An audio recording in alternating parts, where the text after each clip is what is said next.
enfim, tá bom?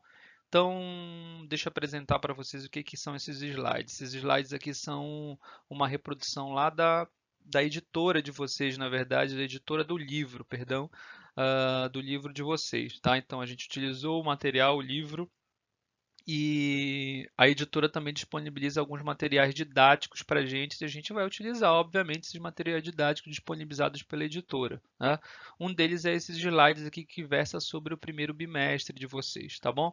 E aí, obviamente, eu vou fazer algumas inserções, eu vou colocar algumas coisas que eu acho interessante ao mesmo tempo, tá? E aí a gente vai conseguir dar continuidade no nosso assunto.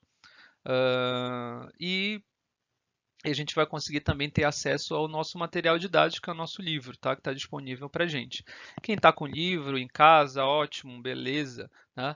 Quem não está com o livro em casa, eu também vou disponibilizar lá na nossa página, na nossa plataforma, o livro também. Na verdade, o link do livro que a editora de vocês disponibiliza também na internet para a gente visualizar o livro. Então, quem tiver curiosidade, quer rever alguma coisa que eu falei aqui, quer ler alguma coisa que eu falei aqui, é só ir lá no link do livro e vocês vão conseguir acessar então o livro didático de vocês, beleza? E aí vai ser o seguinte, a dinâmica vai ser a seguinte: eu vou gravar essa aula aqui, disponibilizar então em cada aula, em cada uma das nossas aulas eu vou disponibilizar essa aula aqui gravada em vídeo, disponível então no YouTube. E eu vou deixar um tempo, então, em todas as nossas aulas também, vou ficar logado lá em cada sala de vocês para a gente tirar dúvidas em relação a esse vídeo que eu estou gravando, em relação aos assuntos que o livro está colocando, aos assuntos que eu coloquei aqui, né, as intervenções. Então, vocês vão ter essa oportunidade também de fazer perguntas, de intervir, tá? Esse vídeo aqui é basicamente para a gente relembrar os assuntos e para a gente ver esses assuntos também novos, que a gente vai ver a partir de agora. Não sei até quando, né?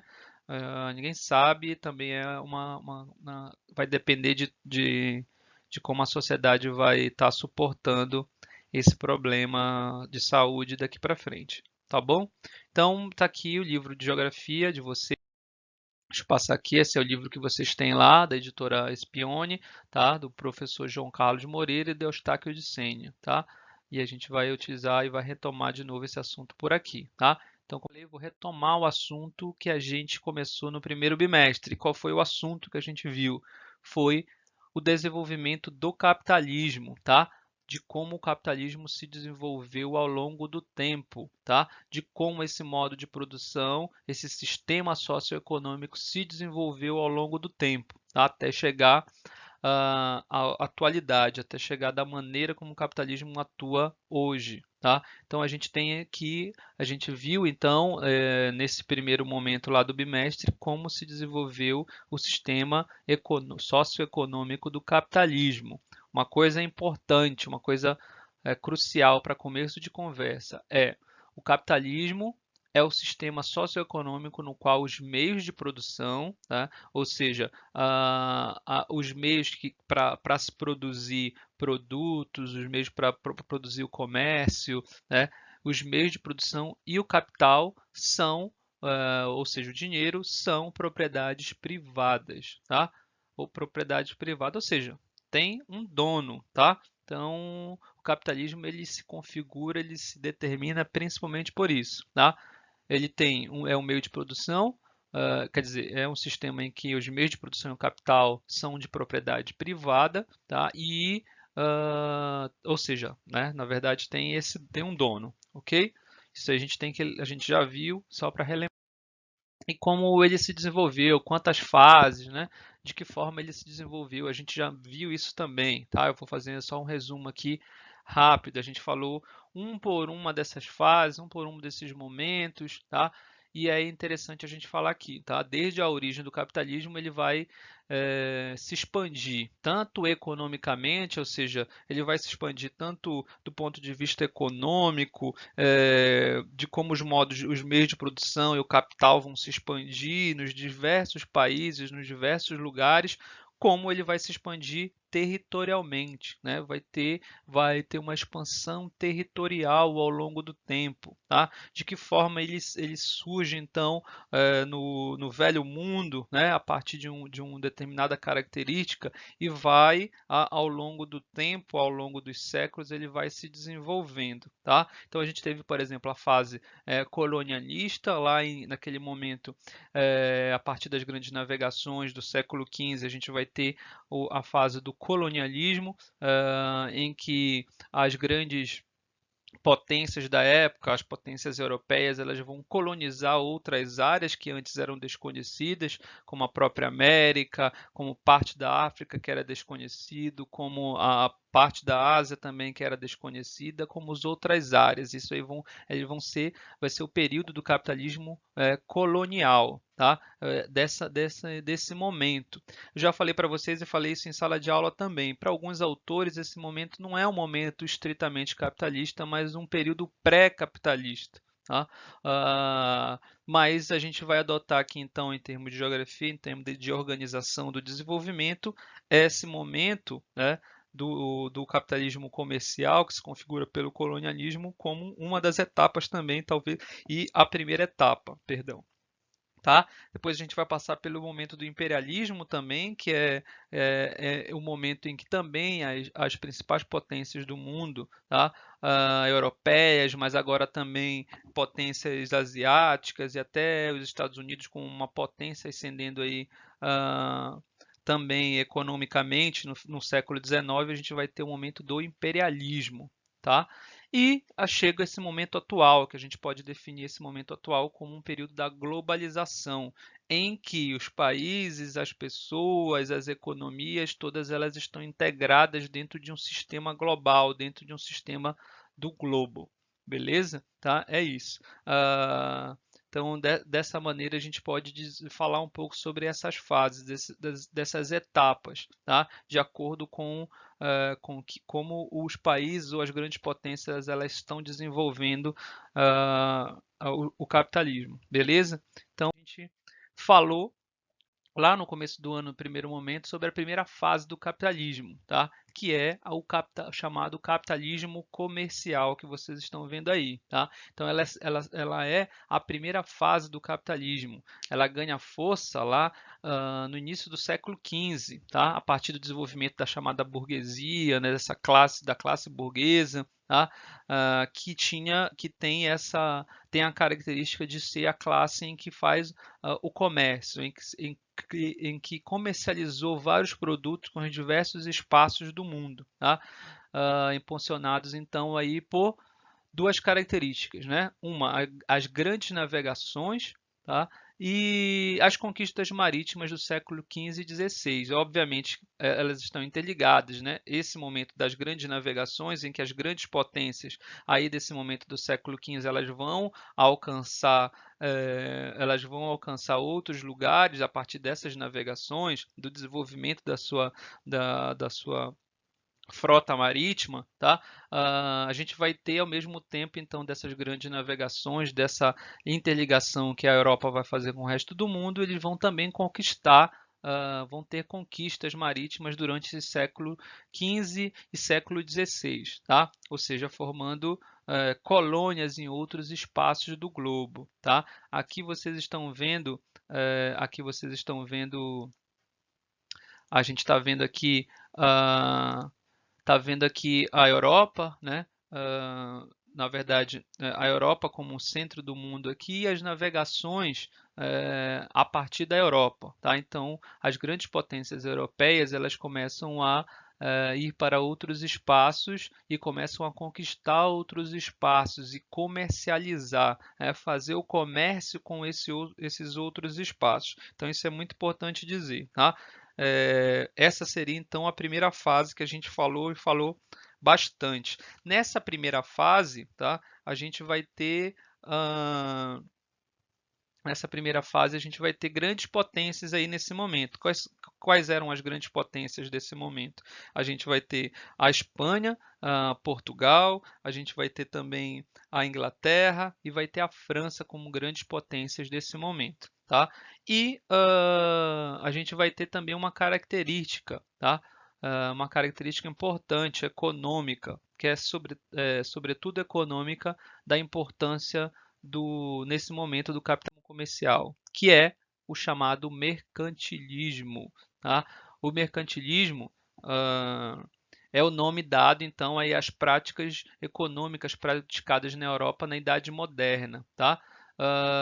Então, essas práticas econômicas que começam nesse momento, elas vão ser chamadas de mercantilismo. Tá? Então, ele durou mais ou menos 3 séculos, essa prática econômica adotada, então, pelas grandes potências da Europa. Tá? A gente vai ter, como eu falei, a Espanha, Portugal como as grandes potências, mas também a França, a Inglaterra, tá? A Holanda, né? Ou seja, esses países vão ser as grandes potências desse momento e vão garantir esse mercantilismo, essas práticas econômicas, comerciais, mercantilistas, tá?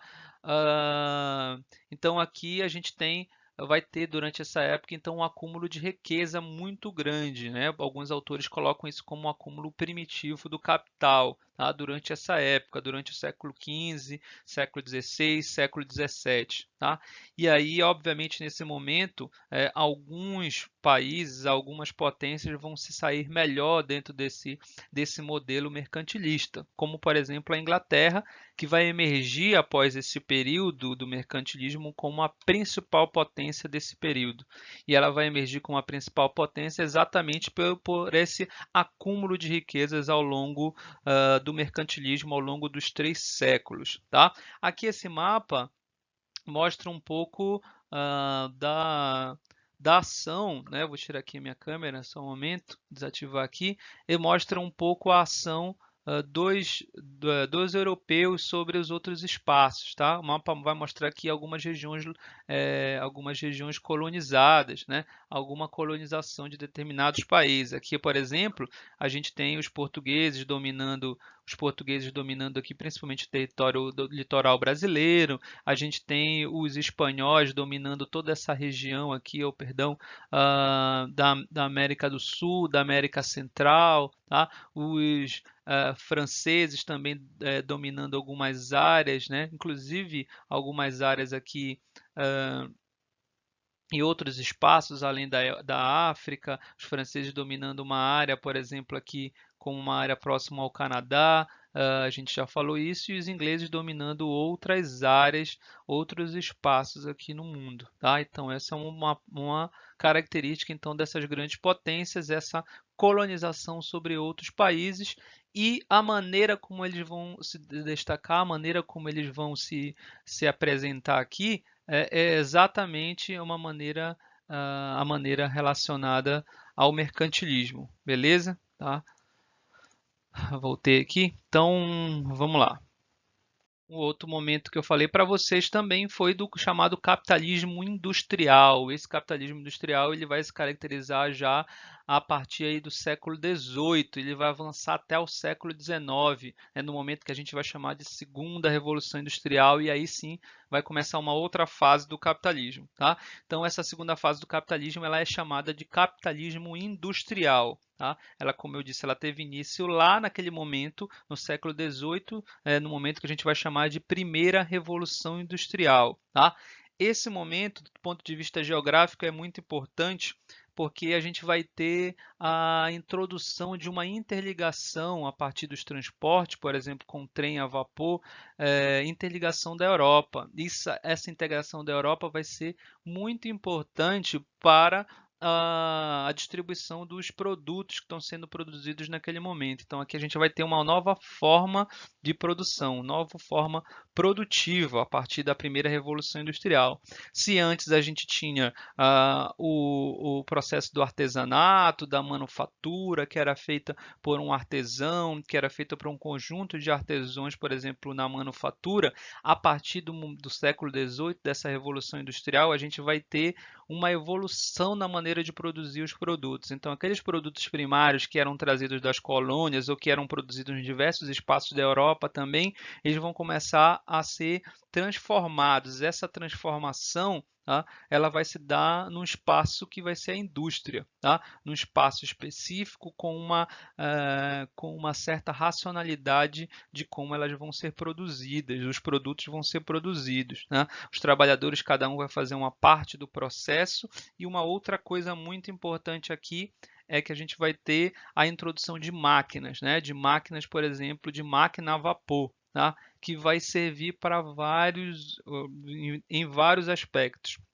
Tá? Então aqui vai ser utilizado, por exemplo, o uso de altas temperaturas para produzir uma energia mecânica. Tá? Então, por exemplo, aqui nesse momento, sobretudo aqui no século XVIII, a gente vai ter a introdução de uma coisa importante, que é o carvão mineral como principal fonte de energia para essa produção industrial. Então, por exemplo, as máquinas vão ser criadas em máquinas a vapor, que vão funcionar a partir então aí da queima desse combustível, que vai movimentar as máquinas. Isso vai facilitar muito a produção de produtos, muito mais a produção de produtos. A gente vai ter aqui também a introdução também do motor a vapor, que vai ser importante então para esse interligação da Europa. Por exemplo, aqui a gente vai ter nessa região, ó, aqui em 1840, por exemplo, a gente tinha uma integração muito pequena em relação aos trens na Europa, mas em 1880, tá, a Europa já está toda interligada, uma região muito interligada, tanto aqui na Inglaterra, como na França, como na Espanha, como aqui em Portugal, na Itália, em outras regiões, na Alemanha, tá? Em outras regiões, portanto, em outras regiões além da Inglaterra, aqui, ó, vão estar caracterizados aqui com uma região muito mais integrada eh, muito mais integrada a partir dos trens, a partir dessas máquinas a vapor. Então a gente vai ter aqui a introdução na primeira revolução industrial de uma máquina a vapor, numa maneira diferente de se produzir os produtos, tá? A gente já falou isso, ok? E as principais potências, né? As principais potências aqui então são aqui surge principalmente a Inglaterra, tá?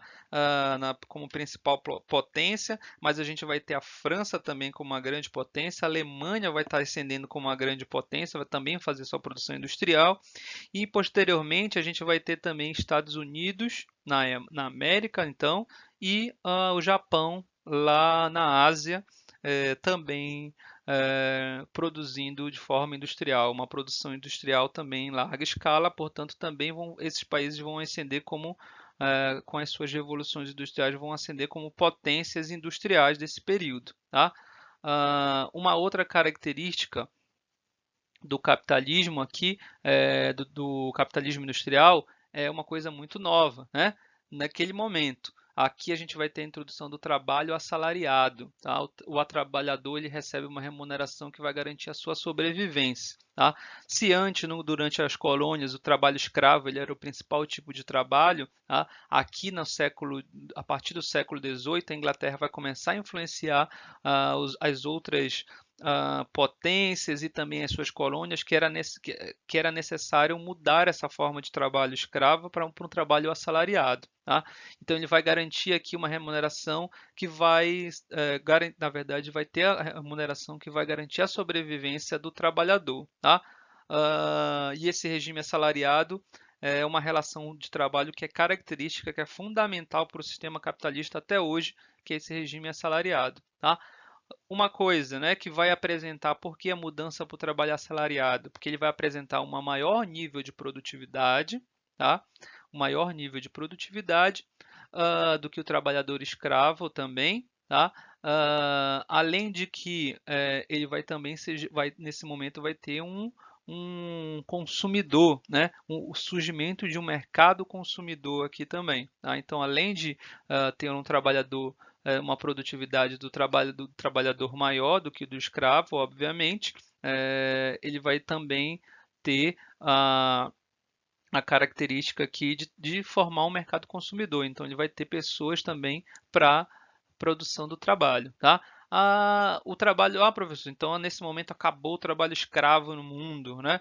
Não tem mais, a partir então dessa introdução do trabalho assalariado, lá no século XVIII tem trabalho, não é bem assim, tá? Esse processo ele foi acontecendo aos poucos nos diversos países, inclusive nos países colonizados, independentes, então o trabalho escravo ele foi aos poucos sendo trocado por um trabalhador assalariado, tá? No Brasil mesmo isso demorou bastante, tá? E oficialmente, né, demorou bastante, mas a gente ainda tem, por exemplo, trabalhadores escravos. Aqui o livro de vocês traz uma foto, inclusive, de uma traz uma foto aqui de um protesto contra o trabalho escravo em 2014, gente, tá? Então, segundo o Ministério do Trabalho no Brasil, a gente tinha uma semana antes desse momento aqui, dessa foto, a gente vai ter 17 trabalhadores peruanos foram encontrados em situação análoga à escravidão num bairro da cidade de São Paulo, tá? Então, essa questão da escravidão ainda acontece e acontece até hoje. Em áreas, por exemplo, como a Amazônia, que tem uma fiscalização do Ministério do Trabalho menor, uma menor quantidade de pessoas para fiscalizar esses espaços, a gente vai ter ainda a introdução do trabalhador escravo. Ah, professor, mas a mesma coisa que no passado, ela tem algumas diferenças, né? Na verdade, o trabalhador ele é atraído para essas regiões para trabalho, com uma garantia de que ele vai receber o seu salário, mas chegando lá ele tem que pagar inúmeras coisas, inclusive a própria alimentação, o próprio transporte. Então o trabalhador ele acaba sendo escravizado a partir da dívida. Então uma modalidade de escravidão talvez um pouco diferente ali na maneira de se fazer da época de antes do século XVIII, mas ainda é uma escravidão porque as pessoas não conseguem se livrar desse trabalho em função dessas dívidas, tá? Isso aconteceu, por exemplo, com os trabalhadores italianos quando vieram para o Brasil após o período da abolição da escravatura, beleza? Opa, deixa eu voltar aqui, rostinho, tá? E a esse momento também, o do capitalismo industrial, é importante a gente dizer outra coisa, né?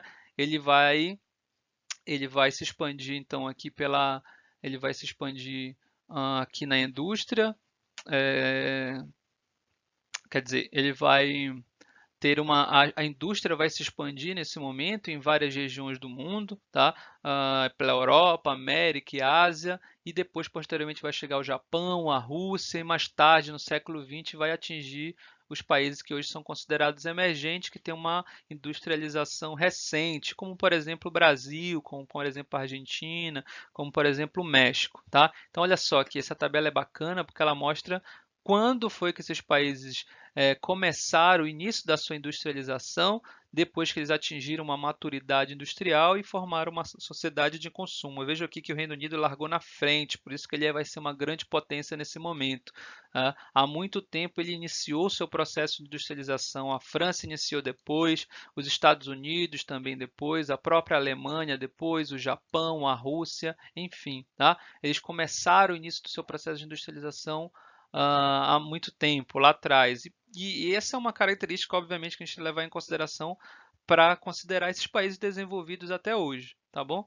E aí vão chegar numa maturidade industrial, ou seja, vão ter uma industrialização consolidada, vão ter uma industrialização em vários aspectos, tanto indústria de bens de consumo, quanto indústrias de base, como indústria de bens intermediários, vários tipos de indústria, tá? E vão criar essa sociedade de consumo aqui também importante, que vai ser fundamental para essa produção industrial ainda continuar, beleza? Então isso começa aqui nesse período do capitalismo industrial, tá? Uma característica importante que a gente já falou do capitalismo comercial é também a sua característica econômica. Aqui no capitalismo industrial vai ter a introdução do chamado liberalismo, ou liberalismo clássico, que alguns autores colocam, tá? Qual é a característica principal, então, do liberalismo clássico, né? Que vai caracterizar esse momento do capitalismo industrial? Ele vai pregar a defesa da liberdade política e econômica, tá? E, nesse sentido, os liberais são contrários, por exemplo, ao controle do Estado sobre a economia e sobre a vida das pessoas. Então, o liberalismo clássico ele vai trazer que o Estado não pode intervir diretamente na economia e na vida das pessoas, porque eles estão pregando a liberdade política, a liberdade econômica, tá? O liberalismo defende, então essa ideia de uma liberdade ao povo, tá?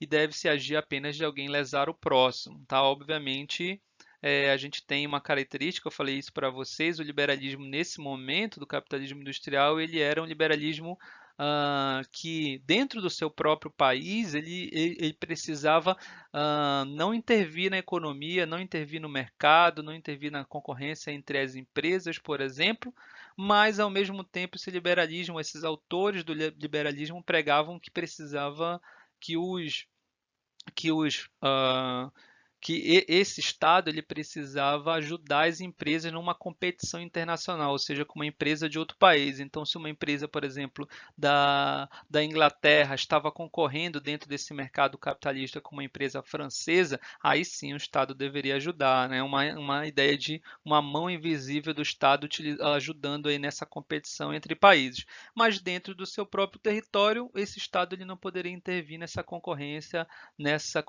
entre as empresas, beleza? Ok, para você já também. E aí a gente falou depois do chamado capitalismo financeiro. O capitalismo financeiro ele tem a característica de uma característica do sistema financeiro se estruturar a partir de agora, tá? Por isso que ele vai ser chamado de capitalismo financeiro. As finanças, a questão das economias, das bolsas de valores, desse sistema financeiro internacional vai começar nesse período, tá? Aqui, principalmente a partir da segunda metade do século XIX. Por quê? Porque aqui a gente teve a formação de grandes empresas, né? Foi uma das principais características do capitalismo nesse momento é a fundação das grandes empresas. Muitas delas vão se tornar multinacionais ou transnacionais, como a gente fala hoje, prefere falar hoje, tá?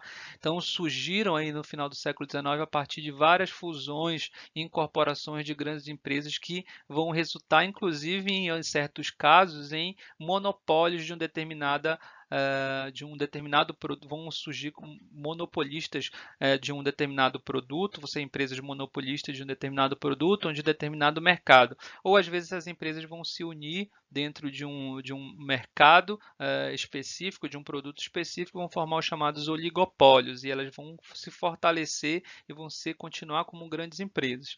Nesse período aqui a gente vai ter no capitalismo financeiro a introdução de várias empresas que vocês conhecem muito bem, isso a gente já falou em sala de aula também. Sim, a Siemens, a Nestlé, a própria Fiat, a General Motors, a Coca-Cola, bastante conhecida, né? Vai surgir nesse período do capitalismo financeiro, tá? E aqui a gente tem os anos de fundação. Vamos lá. Deixa eu ver aqui. Travou. Espera aí que travou um pouco.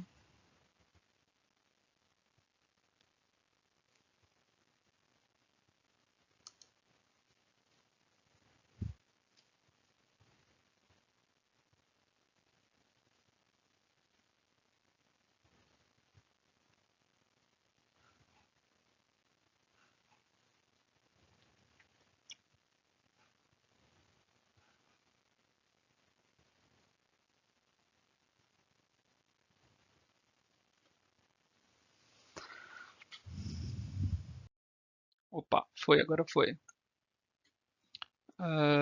Então, nesse momento a gente vai ter também uma expansão imperialista, tá? Vai caracterizar também esse período do capitalismo financeiro. As grandes potências imperialistas vão buscar seus lucros através da expansão do seu território, tá? Vão então expandir seus territórios. As grandes potências vão querer expandir seus territórios e, sobretudo, em duas regiões, tá? Na África e na Ásia. Então, essas grandes potências vão para esses territórios, vão adentrar esses territórios e vão conseguir, então, nesse momento, ocupar esses territórios a partir de uma ideia imperialista, né? A partir de uma ideia de que as grandes potências elas precisam de um grande território, essas grandes potências pelo seu poderio econômico, poderio político, elas precisam garantir cada vez mais um maior território. Isso vai garantir para elas cada vez mais uma produção de matérias-primas e uma produção de trabalho também. Vai ter uma quantidade de trabalho, uma quantidade de produção maior. Então, essas grandes potências, elas começam a se expandir principalmente nos territórios da África, aí no século XIX, e na Ásia também. Então, grandes porções, no caso da África, a maior parte delas vai ser conquistado então pelas essas grandes potências, principalmente pelo Reino Unido, pela França, tá? Mas também por outras potências europeias, tá? Desculpa, a Alemanha ela vai ficar um pouco atrás nessa corrida aí pelos territórios na África e na Ásia. Então isso vai ser inclusive importante porque vai ser uma das características então da Primeira e da Segunda Guerra Mundial. Tá? A Alemanha não consegue grandes porções territoriais nesse período do século XIX e vai tentar essas porções territoriais no século XX. E aí isso vai resultar então num conflito entre essas nações que vai resultar na Primeira Guerra Mundial e na Segunda Guerra Mundial. Tá? É importante dizer que essas nações, elas não só na África, mas também na Ásia, elas se expandiram. Economicamente, expandiram seus territórios. E aqui nesse momento também do capitalismo financeiro, a gente vai ter a introdução do mercado de capitais, né? Então, aqui nesse momento, os bancos vão assumir um papel fundamental, vão se tornar grandes financiadores de produção, vão comprar indústrias e vão ampliar os seus investimentos. Então, o banco aqui vão assumir um grande papel, tá? Eles vão não só financiar, mas eles vão participar também do modelo produtivo. É por isso que aqui também a gente vai chamar de capitalismo financeiro, tá? Ao mesmo tempo, a gente vai ter inúmeras indústrias que vão se incorporar aos bancos ou até criar seus próprios bancos para refinanciar e dar o suporte financeiro para as grandes empresas, para essas grandes corporações que surgem nesse momento, e isso até hoje, né? A gente tem essa característica ainda até hoje muito grande das grandes empresas, né? Dessas gigantes do setor produtivo. Outra característica que a gente tem que levar em consideração aqui também, nesse capitalismo financeiro, é o chamado keynesianismo, tá? Que como lá o capitalismo comercial a gente tem o mercantilismo, como no capitalismo industrial a gente vai ter a gente vai ter o liberalismo, aqui nesse caso foi o keynesianismo, tá? Keynes é um economista lá então nos Estados Unidos que vai assumir esse novo modelo de relações econômicas, tá? Aqui a gente vai ter a ideia, então, se lá no liberalismo as empresas elas precisavam ter liberdade, o Estado não deveria intervir na economia, aqui a gente vai ter um outro modelo, tá? O mercado vai ser cada vez mais dominado por grandes empresas, e nesse momento o Estado vai passar a intervir na economia como um grande planejador, como um coordenador da economia. É interessante dizer que isso aconteceu principalmente a partir da quebra da Bolsa de Nova York em 1929, que fez uma crise econômica no mundo todo. Tá? Então, o novo modelo, o novo combate a essa crise, no modelo de combate a essa crise, vai ser um Estado muito mais interventor na economia, como planejador, coordenador e participar cada vez mais ativamente na economia. Então surge lá nos Estados Unidos, mas os outros países também vão adotar isso. Tá? Uma das características, inclusive, é, por exemplo, a introdução de grandes estatais, de empresas estatais, ou seja, empresas controladas pelo capital do Estado. Tá? Isso vai acontecer lá nos Estados Unidos no começo do século XX, vai acontecer aqui no Brasil também, quando a gente estudar a questão a questão do governo Getúlio Vargas, também vai introduzir estatais aqui, adotando esse modelo então produzido lá nos Estados Unidos após a crise de 29, beleza? E após isso, obviamente, né, no final do século XX, a gente vai ter um processo de descolonização daqueles países da África que eram colonizados pelos países europeus, né? A partir desse final desse capitalismo financeiro, já na passagem para o capitalismo informacional, a gente vai ter uma descolonização, tá? Isso vai ocorrer graves conflitos, inclusive entre colonizadores e colonizados, e pelas terras que lutavam pela libertação. A própria Índia, né, que era colonial, no determinado momento do século XIX, ela vai ser dividida em 3 nações depois, né? A própria Índia, seguidora do hinduísmo, o Paquistão e Bangladesh também vão ser outros países que têm seguidores do islamismo. Ou seja, ó, tá vendo? Era um mundo dividido que era controlado por uma grande potência que era a Inglaterra e que após a Inglaterra abandonar esses países, então, quer dizer, a partir do processo de descolonização, né, às vezes em conflito, inclusive, eles vai ter conflitos internos e vai ter divisões internas. Isso aconteceu lá na Índia, mas aconteceu de uma maneira muito forte na África também. Isso vai trazer grandes problemas para os países africanos, mas isso a gente vai falar mais lá na frente, numa nova geopolítica mundial, beleza? Então, é isso. Valeu, galera. Abraço.